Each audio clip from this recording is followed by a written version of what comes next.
Et salut les joueurs de tennis et bienvenue dans cette nouvelle vidéo. Aujourd'hui, nous allons voir comment ne pas reproduire sans cesse les mêmes erreurs. Cette vidéo est directement complémentaire à la vidéo qui s'affiche juste ici, qui est les erreurs à ne surtout pas commettre. N'hésitez pas à aller la voir si vous ne l'avez pas vue, c'est vraiment une vidéo complémentaire à celle-là. Donc sans plus attendre, la parole à Coach Maurice. Comment ne plus refaire toujours les mêmes erreurs?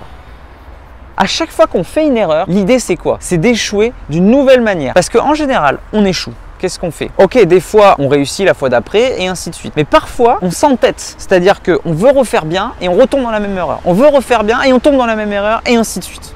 Et à chaque fois on dit ah ouais j'ai fait la même erreur, non mais moi je suis comme ça, c'est mon défaut. Ah non mais oui j'ai déjà fait ça mais voilà, ça c'est le pire, c'est mon défaut. Ah ben non, il n'y a pas de défaut que... Non, si vous avez un défaut, si vous l'aimez, ok, mais vous n'êtes pas dire que c'est un défaut et que vous faites des erreurs. Vous l'acceptez, ça fait partie de vous, ok, mais c'est pas une erreur à ce moment-là. Et si ça vous saoule, vous avez le droit de changer, vous avez totalement le droit de changer. Donc l'idée, plutôt que de refaire toujours la même erreur en essayant de bien faire, c'est d'essayer une nouvelle erreur. Je m'explique dans le cadre du tennis, par exemple. Je demande souvent aux gens de fermer un peu la prise en coup droit. On est souvent en prise marteau en coup droit et puis je dis bon bah, ça serait bien de la fermer. Et il se trouve que à chaque fois avec les matchs, on reprend un petit peu la prise. Et en fait dans ce genre de situation, soit la prise ou n'importe quel autre exemple, la personne est tellement mal à l'aise à fermer la prise que pour elle c'est anormal. Elle se sent pas bien. Du coup elle va reprendre la prise avec laquelle elle se sent bien. Et finalement ce qu'elle essaye de faire c'est 1 mm. Alors que moi je lui demande complètement de tourner de 5 cm. Donc il faut dans ces cas-là avoir l'impression de faire une erreur, d'être au maximum. Et en ayant cette impression d'être à l'extrême de l'autre côté, eh bien peut-être qu'on trouvera le juste milieu. À l'inverse, quand vous faites des fois une erreur que vous répétez, plutôt que de tenter la bonne tentative tout de suite après, essayez une nouvelle erreur. Parce que plus vous allez répéter une erreur, en fait, plus elle va s'ancrer et plus vous avez de chances de la refaire. Donc quand vous voyez qu'il y a une erreur qui commence à se faire de manière régulière, et bien consciemment, changez d'erreur. Pas banal ça comme conseil. Plutôt que d'essayer de bien faire, je vous demande exprès de faire une nouvelle erreur qui est différente. Mais le fait de faire une nouvelle erreur différente, votre cerveau ne va pas être habitué.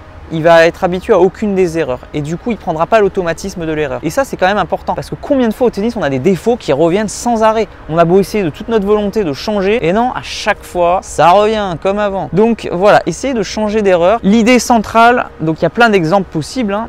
Un dernier exemple, vous pouvez prendre consciemment, enfin vous pouvez faire une erreur consciente. C'est-à-dire que quand vous n'arrivez pas à changer votre défaut, et bien essayez de le faire mais consciemment. Et du coup c'est plus une erreur vu que c'est conscient. Et à force de faire cette erreur consciemment, vous allez voir que vous allez réussir à changer ce défaut et à changer ce que vous faites grâce à votre conscience. Donc voilà, c'était 3 petits exemples, mais le message principal c'est ne faites pas 2 fois la même erreur.